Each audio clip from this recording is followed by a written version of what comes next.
Chapter 3. A Caucus-Race and a Long Tail. They were indeed a queer-looking party that assembled on the bank. The birds with draggled feathers, the animals with their fur clinging close to them, and all dripping wet, cross, and uncomfortable. The first question of course was, how to get dry again. They had a consultation about this. And after a few minutes it seemed quite natural to Alice to find herself talking familiarly with them, as if she had known them all her life.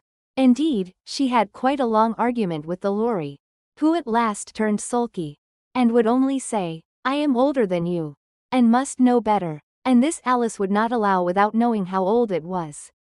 And, as the Lory positively refused to tell its age, there was no more to be said.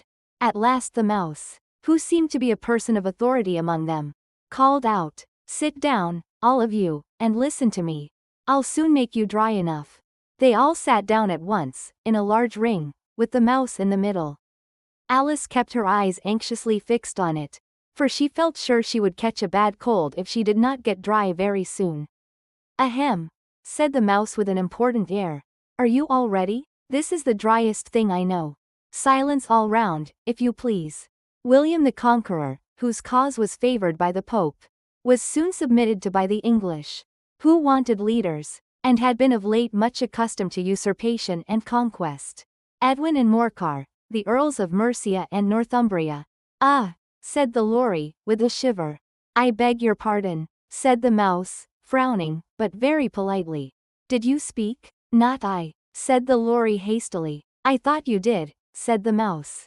"I proceed." Edwin and Morcar, the Earls of Mercia and Northumbria, declared for him. And even Stigand, the patriotic Archbishop of Canterbury, found it advisable. "Found what?" said the duck. "Found it," the mouse replied rather crossly. "Of course you know what it means." "I know what it means well enough, when I find a thing," said the duck. "It's generally a frog or a worm. The question is, what did the Archbishop find?"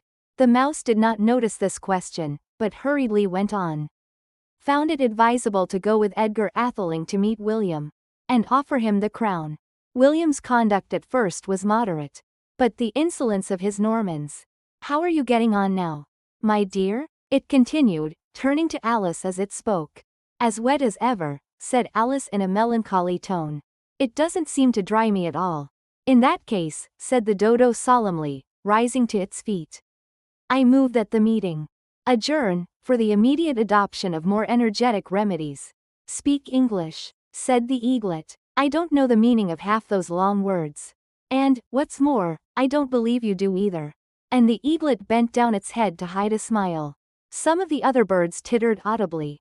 "What I was going to say," said the dodo in an offended tone, "was, that the best thing to get us dry would be a caucus-race." "What is a caucus-race?"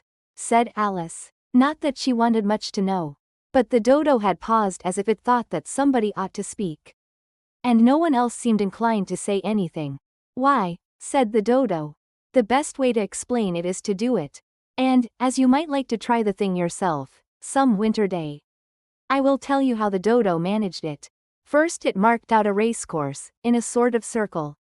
"The exact shape doesn't matter," it said. And then all the party were placed along the course, here and there. There was no 1, 2, 3, and away. But they began running when they liked, and left off when they liked. So that it was not easy to know when the race was over. However, when they had been running half an hour or so, and were quite dry again, the dodo suddenly called out, "The race is over," and they all crowded round it, panting, and asking, "But who has won?" This question the dodo could not answer without a great deal of thought.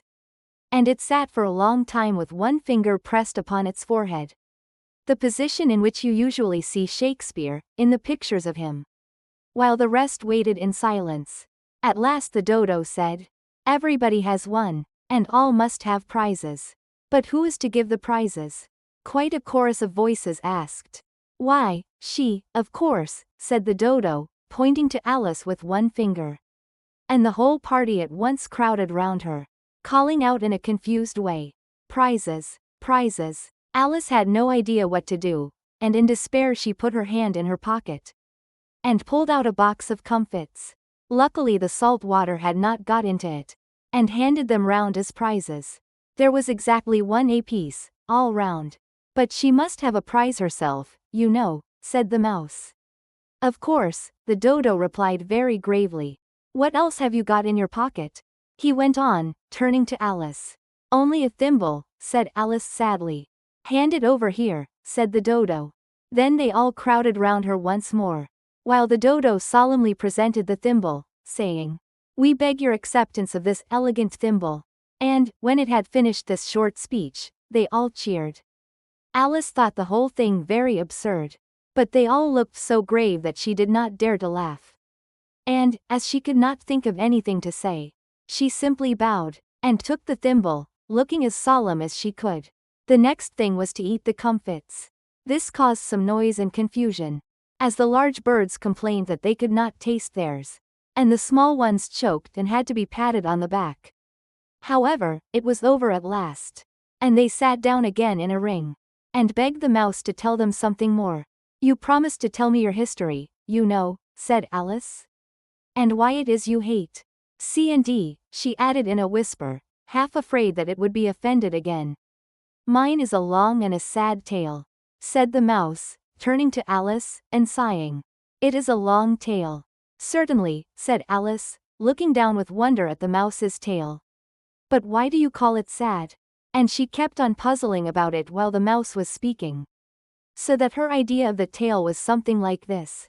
Fury said to a mouse, that he met in the house. Let us both go to law, I will prosecute you, come. I'll take no denial, we must have a trial, for really this morning I've nothing to do, said the mouse to the cur. Such a trial, dear sir, with no jury or judge, would be wasting our breath. I'll be judge, I'll be jury, said cunning old Fury. I'll try the whole cause, and condemn you to death. You are not attending, said the mouse to Alice severely. What are you thinking of? I beg your pardon, said Alice very humbly. You had got to the 5th bend, I think? I had not, cried the mouse, sharply and very angrily. A knot, said Alice, always ready to make herself useful, and looking anxiously about her. Oh, do let me help to undo it. I shall do nothing of the sort, said the mouse, getting up and walking away. You insult me by talking such nonsense. I didn't mean it, pleaded poor Alice. But you're so easily offended, you know. The mouse only growled in reply. Please come back and finish your story, Alice called after it, and the others all joined in chorus. Yes, please do. But the mouse only shook its head impatiently, and walked a little quicker. What a pity it wouldn't stay, sighed the lorry, as soon as it was quite out of sight. And an old crab took the opportunity of saying to her daughter, Ah, my dear, let this be a lesson to you never to lose your temper. Hold your tongue, ma, said the young crab, a little snappishly. You're enough to try the patience of an oyster. I wish I had our Dinah here, I know I do, said Alice aloud, addressing nobody in particular. She'd soon fetch it back. And who is Dinah, if I might venture to ask the question? Said the lorry. Alice replied eagerly, for she was always ready to talk about her pet. Dinah's our cat, and she's such a capital one for catching mice you can't think. And oh, I wish you could see her after the birds. Why, she'll eat a little bird as soon as look at it. This speech caused a remarkable sensation among the party. Some of the birds hurried off at once. One old magpie began wrapping itself up very carefully, remarking, I really must be getting home, the night air doesn't suit my throat.